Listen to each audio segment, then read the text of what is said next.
Hi, and welcome to the Mini Sculpting Super Show. I'm your host, Tom Mason, and on today's episode, we're going to take a look back at 2020, do a retrospective, just kind of go over things that went on last year and give some light to what is going to happen in the future. So while this is a 2020 retrospective, I think it's important to start back in 2019 because that's where the channel basically went on hiatus. And I haven't really, I think it's good to look back and take just a very brief glance at what I was able to do back then. So back in 2019, I posted 3 videos towards the beginning of that year, but I started to get really burnt out on videos, and I had some opportunities to dive into freelance work again, which I hadn't really done for several years, except for a few things here and there. And it ended up being a really great experience because I really wanted to learn Zbrush and get up on that and play some more miniature games. There's just other things I wanted to do than doing the channel. I just needed a break from it. So in that year, let me look at my little sheet of notes over here. Yes, I was able to sculpt 23 miniatures. Those were split between a couple for myself, several for, quite a few for Reaper, and then the rest were for RBJ Game Company, my good friends Jeff and Ben. So basically when I stopped making videos, I picked up freelance, and I basically did nothing but freelance. I was sculpting job after job after job for the entire year. I finished almost everything by December of 2019. A few did carry over into 2020 from those jobs, but more or less it was pretty much done by the end of January in 2020. Well, I guess that's as good time as I need to start talking about 2020. Let's start by going over kind of the highlights of things that I was able to accomplish. All right, so I have my list here. So the main highlights, things I completed in 2020 were 36 sculptures. I only did 23 in 2019. I posted 9 videos. Most of those were the series on, well, all but one were the series on the Goblin Baddie that I did for the Kickstarter, Goblin Menace Kickstarter.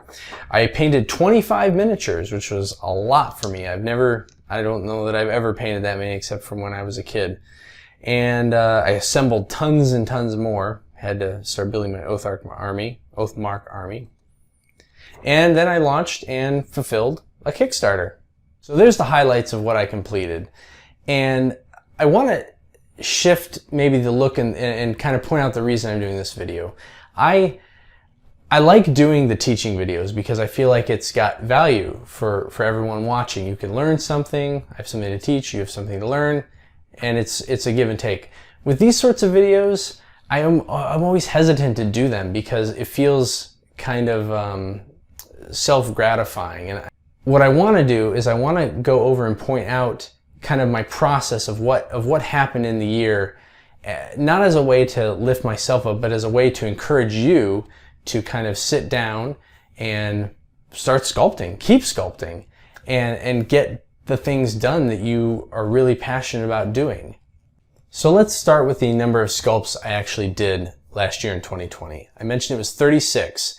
That is 13 more than I did in the previous year, and I thought I was kicking butt when I did 23 in 2019.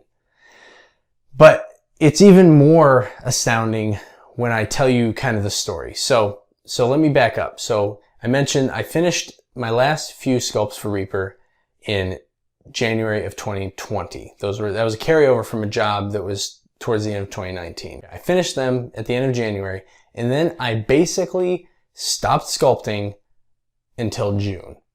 That's right. From basically February, March, April, May, June, all that just completely dead.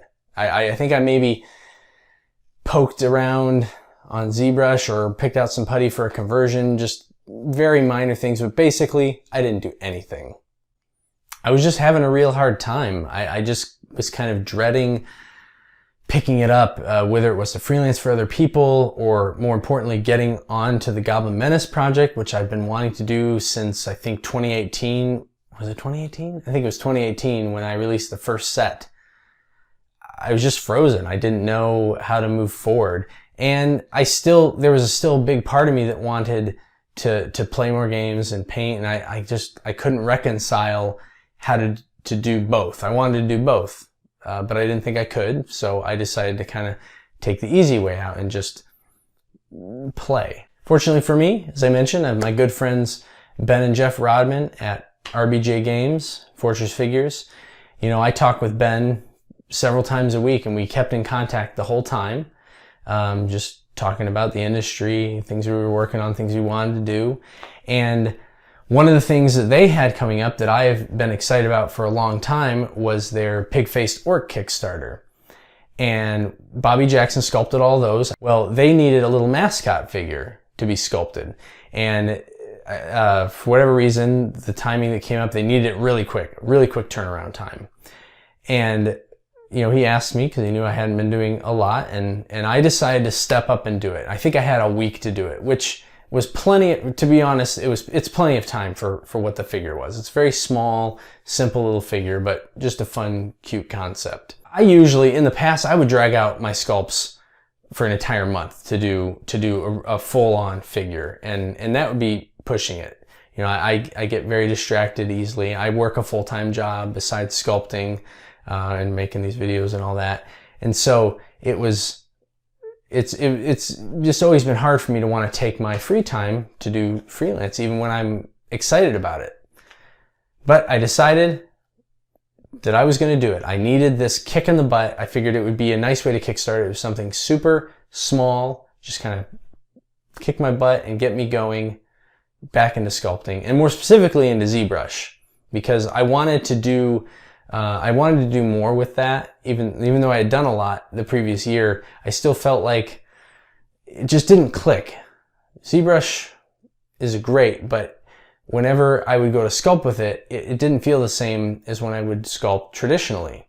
When I sculpt traditionally, I know that when I get the material out, make the figure, that I can execute what I need to execute. I just start sculpting and eventually the figure will be done. That's that. With Zbrush, I felt like I had to work at it every single time because it's not second nature.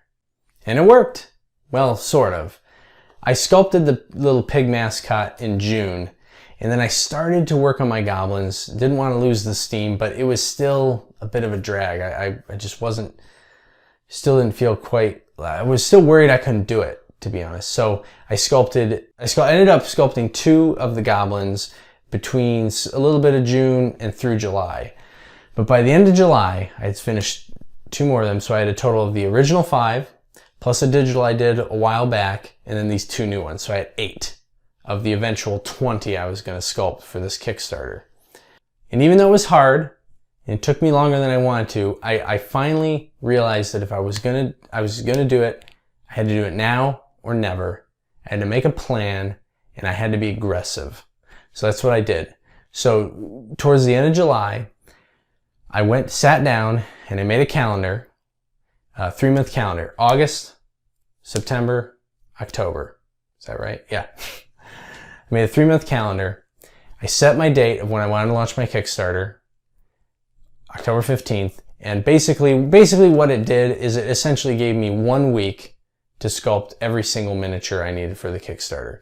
I could get into the details a little more. There was basically I actually originally wanted there to be less miniatures, but towards the end I was encouraged to do more, and I'm so glad I did. It was such a great experience, but the key was I made this calendar, I wrote down the date, I made key milestones for every piece of it, and I stuck to it. I got up every morning at 5 a.m. and worked for 1 to 2 hours before I had to go to work. In fact, I was doing so well that I actually got 2 weeks ahead of schedule on my plan. I ended up losing 1 week because I decided to add 5 more miniatures to the set, but I was still a week ahead, and I had sculpted 20 miniatures, plus the Goblin Baddie, recorded that whole video series. So I was feeling great. Now, within days of me making this plan and deciding that I was going to do this Kickstarter and everything and setting my dates and getting it all lined up, RBJ reached out to me for a project that we had been talking about working on for 2 years. And you know, just like the Pigface Orc Kickstarter has come and gone, so has this project. It was the Yippers and the Squealers. So talked with Ben, we made a plan. I looked at my schedule. I was being very honest with myself and with him, looking at if I could do this, and we lined up the time frame, and I added it to the calendar, but nothing was going to come before my Kickstarter, and it didn't. I made sure I got everything done for that because that was my #1 goal. I've been putting it off for 2 years of getting this done, and I had to do it. And once again, about the same time that happened, Reaper actually called and asked for more work as well. So I had basically 3 projects stacked on top of each other. Mine, RBJ, Reaper. I'm not gonna lie, I did fall behind, but it was for good reasons. You know, the Kickstarter blew up way bigger than I ever could have imagined. So I had a few stretch goal minis to do, and there was a little bit more going on with the fulfillment that it just took a little more time than I had planned. And some of the scope for the other Kickstarters grew. You know, the work I did for RBJ on the Squealers ended up growing, which again, awesome. They did well. I was happy to do more.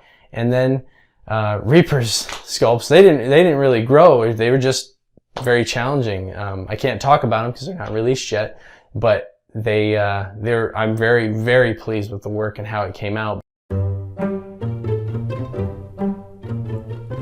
I gotta tell you, when I started 2020, I never would have imagined that I would have accomplished as much as I did this past year.